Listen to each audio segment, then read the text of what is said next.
Assalamualaikum warahmatullahi wabarakatuh. Di sini saya Nafi Ardino akan membahas 5 artikel atau mengkaji 5 artikel tugas energi terbarukan.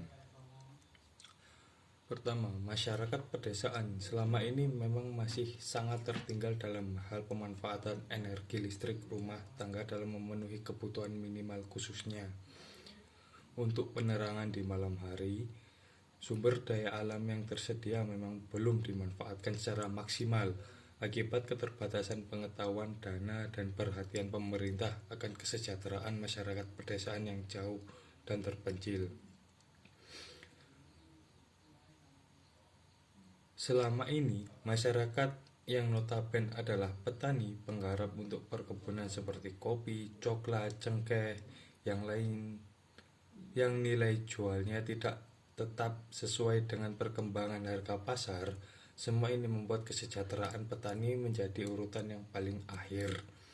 Untuk kebutuhan energi rumah tangga selama ini mengandalkan minyak tanah untuk penerangan dan kayu bakar untuk memasak.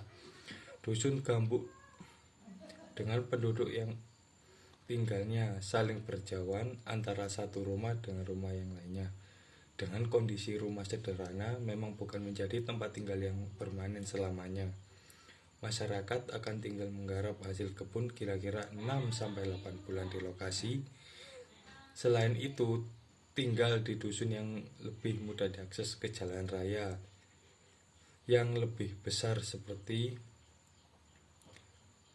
Dusun Pandangan, Batungsel, Penjahan, dan Bubuan dengan lokasi yang sangat strategis dan memanfaatkan sumber energi yang murah diharapkan bisa membantu masyarakat petani di Dusun Gambuk dapat memenuhi energi terutama untuk penerangan di malam hari.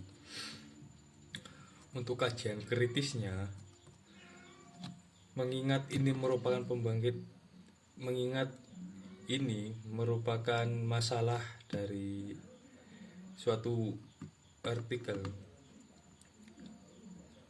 dan yang saya angkat adalah artikel turbin air. Jadi jarak antara pembangkit dengan rumah penduduk tidak lebih dari 300 meter. Seharusnya jarak dari pembangkit listrik atau PLTA yang digunakan di desa itu tidak lebih dari 300 meter. Dikarenakan jika disalurkan ke dalam suatu saluran transmisi, tegangan yang diperoleh yaitu 220 volt, sangat rendah. Dalam hal ini tidak menggunakan transformator step up untuk mengurangi rugi-rugi yang terjadi di saluran transmisi. Pada hal ini pekerjaan dilakukan dengan pengecekan setel tensioner tali kipas di samping dengan adanya penyempurnaan desain dan pengikut lokasi yang ada, dan tetap menjadi perhitungan adalah nilai plus. Setelah kincir terbentuk dan dilakukan uji coba dengan mesin diesel, memungkinkan generator yang digandeng dengan roda gila dan kincir dapat berputar dengan baik. Setelah itu kita harus mengecek pembuatan pondasi dan jalur untuk pembuatan turbin air, yang dimana posisi turbin air itu sangat di bawah, harus menggunakan energi air atau tenaga atau alam yang harus dimanfaatkan. Jadi kita harus memberikan suatu masukan untuk membuat sebuah rancangan yang minimalis Selanjutnya, dilakukan peralatan lahan yang memakan waktu cukup lama karena tanahnya adalah sejedir batu cadar bercampur tanah yang saat hujan becek dan licin, saat kering mengeras seperti lemah lempung. Hal ini menjadi titik kesulitan untuk menuju ke lokasi yang jauh dari jalan umum dan kesulitan untuk membawa komponen kerja. Hal ini harus diperhatikan oleh pemerintah untuk memanfaatkan energi yang ada di sekitar. Di samping itu, sumber daya air dimanfaatkan untuk irigasi dan untuk memenuhi kebutuhan air bersih dengan kebijakan yang tepat dan pemanfaatan.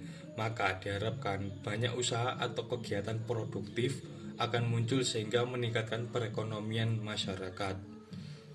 Untuk penutup, berdasarkan kajian terhadap artikel di atas dapat ditarik kesimpulan, yakni 1. Saluran air yang sebagai input di pipa pesat harus mampu menampung air yang cukup saat air mulai dialirkan melalui pipa minimal 4 kali volume air yang mengalir dalam pipa untuk mendapatkan aliran air yang stabil sehingga putaran kincir normal. Kedua, dapat menunjang perekonomian masyarakat di sekitar saat menanggulangi krisis globalisasi. Ketiga, dapat menyadarkan bangsa Indonesia bahwa banyak daerah yang belum teraliri listrik yang ada di daerah terpencil. Jadi sekian dari saya, Nafi Erdino, menjelaskan kajian yang saya kaji dari 5 artikel yang sudah saya dapatkan. Sekian, terima kasih. Assalamualaikum warahmatullahi wabarakatuh.